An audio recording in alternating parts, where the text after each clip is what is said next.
Can you believe that China made a racist commercial advertising washing detergent? This ad has to be seen to be believed. It becomes even crazier when you hear when it was made. Commercials give us consumers the hard sell, but these particular sales went way too hard and got banned. I'm Mike with List25, and here are 25 of the funniest examples. And don't forget to brace yourself because that racist ad I mentioned is the first one on the rundown. In 2016, Chinese detergent brand Xiaobi produced a commercial that shocked people due to its deeply inappropriate and seemingly racist content. The ad showed a black man being put into a washing machine, where the product transformed him into a Chinese person. Yeah, you heard me right. This happened in 2016 too, so not that long ago. What possible justification did the company have for this supposedly lighthearted commercial? Well, they deny that it was intended to be racist. How you can defend anything like that is beyond me. We're going from racist detergent to sexually charged shakes now, so buckle up. Shaking a drink bottle is important so you can unlock the flavor. However, it wasn't the flavor advertising watchdogs were worried about when the For Goodness Shakes company unveiled a new ad in 2013. Watching people shake their bottles back and forth looked pretty suggestive, meaning the UK never got to see this protein shake promo again. One thing's for certain, I won't be shaking my protein shake container the same way again. That ad was offbeat, but our next funny band commercial is just plain weird.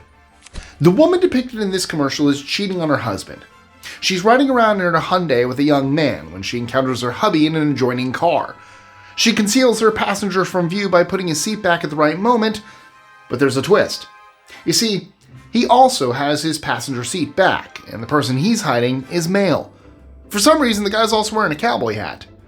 Titled Toy Boy or Affair, the promo was enjoyed by some people, but, well, not others, so the authorities banned it. I'm guessing the combination of infidelity and alternative lifestyles proved too much for the execs to handle. Speaking of concealing things, this next commercial takes things to a whole new level.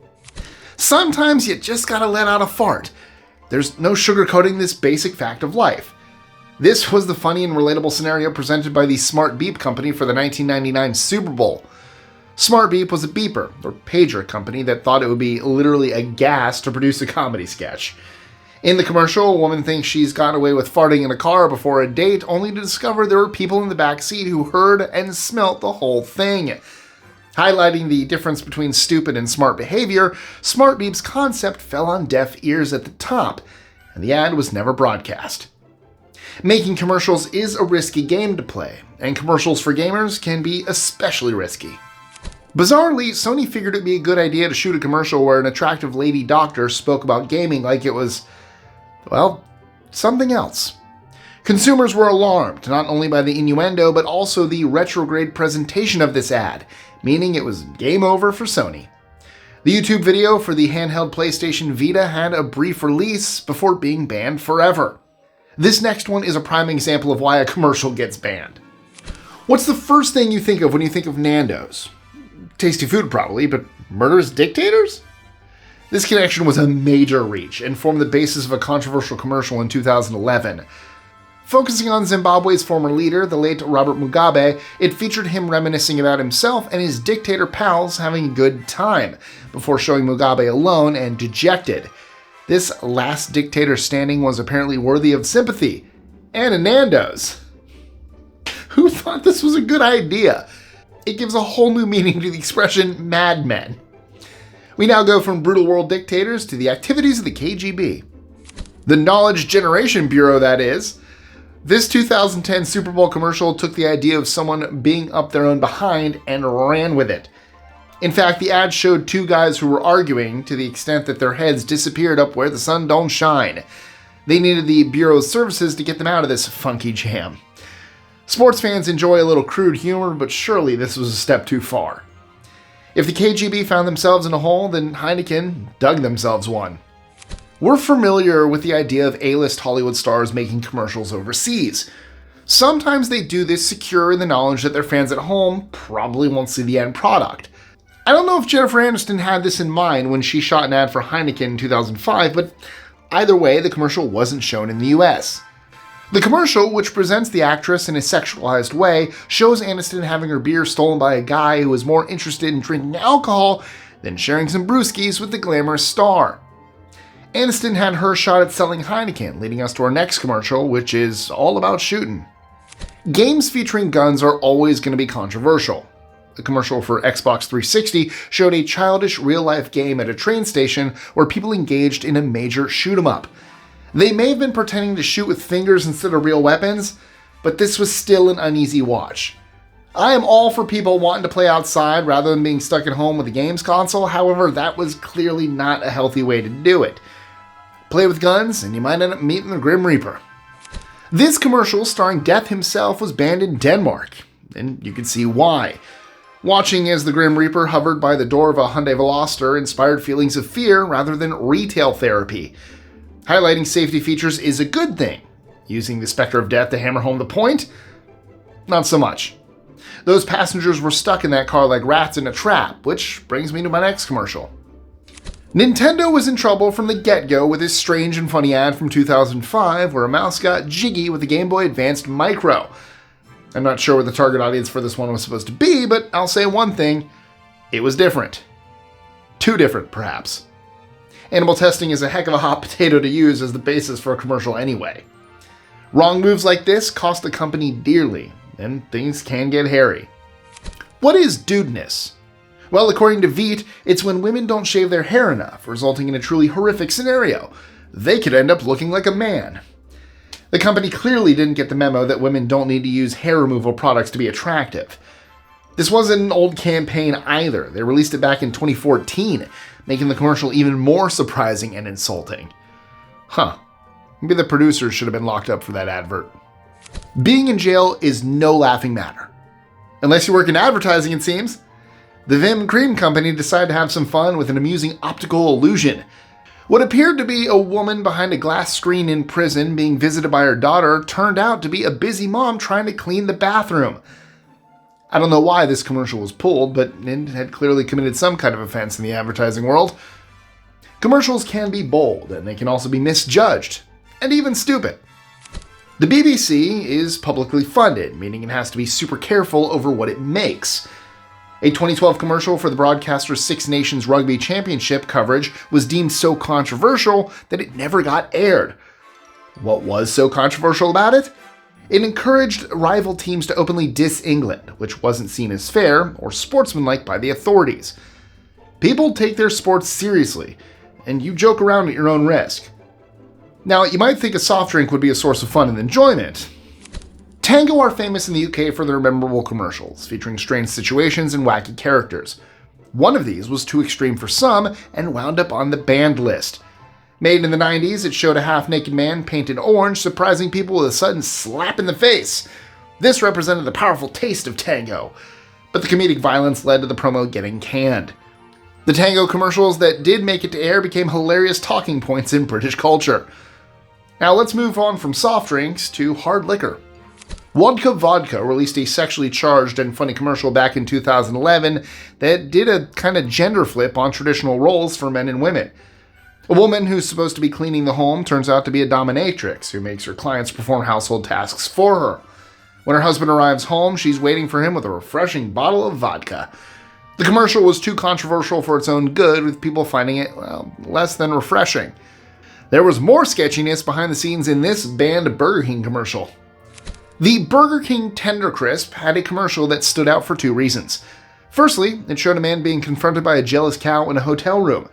The cow was jealous because he was cheating on her with the chicken sandwich. That's weird, but not weird enough to get the commercial banned. No, what caused the trouble was the size of the product. The Tender Crisp proved to be disappointing when people went to the restaurants. There was a perception that the sandwich looked significantly larger in the ads, and authority ruled that the company had misled consumers. The devil is in the details, as they say, and some details are probably best kept under wraps. Commercials are a lot more open these days when it comes to hygiene issues. Tampax caused controversy when they made an ad in 2020 featuring a funny and explicit description of using the famous product. The public just wasn't ready for such an in-your-face presentation, so the ad was banned in Ireland. Sometimes sensitive topics can be explored using humor, but in this case, the gag fell flat for some people. One person who isn't going to undersell a product is Sex and the City star Kim Cattrall. Kim Cattrall starred in the ads, which were intended for New Zealand audiences. The actress capitalized on her raunchy Sex and the City character by making a series of double entendres about the vehicle in question, a Nissan. While it must have been fairly obvious to everyone what the content would have been like, the reaction to the ad reportedly spooked the company, and they pulled the plug in 2006. Kim Cattrall's commercial was controversial, but that was nothing compared to this next ad, which caused outrage worldwide. The Super Bowl is always a goldmine for advertisers, but in 2007, Snickers went too far when promoting their popular chocolate treat. This commercial showed two red-blooded dudes chomping on a Snickers bar. The same Snickers bar, that is. It was like a little chocolate-themed version of that scene from Lady and the Tramp. When they met in the middle, the two auto mechanics had an unexpected kiss, which led to both of them feeling awkward about their sexuality and behaving like stereotypical guys. LGBTQ+ groups were not happy with the so-called comedy, and the promo was pulled. The company got in trouble the following year for an ad starring Mr. T that was also thought to be offensive to the gay community. They were nuts to make that ad, which gets me thinking. Cheese goes well with nuts, doesn't it? It used to be commonplace to joke about men being terrible at looking after children. Today, however, people's sensitivities are respected. Philadelphia's Cheesy Dads commercial from 2019 saw two fathers appreciate the wonders of cream cheese more than their kids, who were ignored with hilarious results. There were objections that the ad was using gender stereotypes for a cheap laugh, leading to the funny sequence disappearing from view. Young people should definitely be supervised in advertising, and here's why. Everyone has their trick to access a vending machine, but Pepsi filmed one that left their rival Coca-Cola crying foul. This ad from 2001 saw a kid use 2 cans of Coke as a platform so he could reach the Pepsi button to order a drink he actually liked. In fairness to Pepsi, Coke had promoted itself as being the more popular beverage, so they were only firing back. The commercial was banned in some places due to the confrontational nature of the content. Let's reveal the painful truth behind another banned commercial. Seeing multiple people get hit in the groin by a rogue baseball might seem like a strange way to promote a drinks brand. That said, Rolling Rock certainly thought it was a good idea, leading to a banned commercial for the 2007 Super Bowl. 2 guys in the crowd stay injury-free thanks to them wearing groin protectors. Plus, of course, they're drinking bottles of Rolling Rock. Authorities found the commercial rude rather than refreshing. What's more painful than a rogue ball? A rogue dart. Darts and dating don't seem like the most natural combination, but Zeus thought they found a winning formula when making an ad that featured a woman going on a date with a darts player. The reckless sportsman kissed his dart, presumably for luck, before throwing it and violently injuring someone. Humorously, the darts player presents themselves as a kind of premier athlete, encouraging ridicule from the audience. The part where the guy gets speared, however, is genuinely wince-inducing. This date from hell was all too much for viewers, and the commercial was rejected. Before I bounce, here's a rubber-themed ad that got the boot. The whole point of wearing a condom is to prevent childbirth, but is that a great idea for a condom company to point out? Well, supposedly not. Zazoo had fun showing the trials of a struggling father who, when faced with his child screaming in a public place, was accompanied by the slogan, "Use condoms." Being anti-kid isn't the best position for a company to take, even if it's a condom manufacturer. This video is a good reminder that while advertising is everywhere, it doesn't always work. Trivia time. Why did George Clooney make commercials for the Nespresso coffee company? Is it because A, he needed the money to fund his movies, B, he loves coffee and it's his favorite drink, C, he's involved in the company's sustainability projects, or D, he signed on thinking Nespresso was the title of the movie and then had to honor the agreement? Drop your answers in the comments below. If you've had enough of classic ads and want to hear about classic games, then check out our video 25 games that kids don't play anymore. As always, thank you so much for watching. Don't forget to hit that subscribe button, especially if you find yourself returning to our channel, and tap that bell to stay updated on all our future videos. And I'll catch you again next time.